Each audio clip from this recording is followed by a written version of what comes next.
Hello, parents. We just ended week 2 with a success. Kids went through their first week rotation.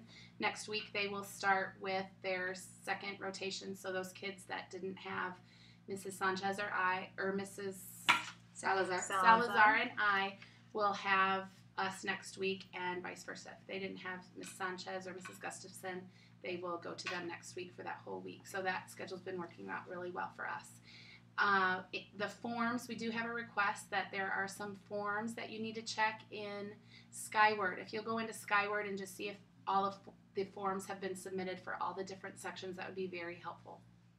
Also, for grades, we have started to input a few grades into Skyward. If you can go ahead and check those out, as well as the planners and folders that have been going home. It's the Wellington Wildcat folders. We've turned in some work back to them, flyers, anything that they need to take home or return. It's in their folders, as well as look at their planners with their point system that we've started, and just check what they've been doing throughout the week in each subject area.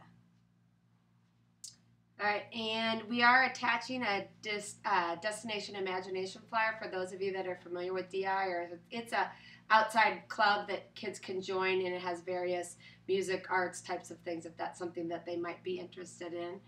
And I think that's it for school, things within the school. We are in math working on numeration and knowing the places of numbers, standard form, word form, expanded form. One tip, you might want to just have them write a 5 or 6 digit number and make sure they can say it in English or in Spanish. We will continue on. We will not be reteaching, so everything they learned in Spanish this week, we'll be hoping that will carry over to Spanish. And that we just been practicing numbers a bunch.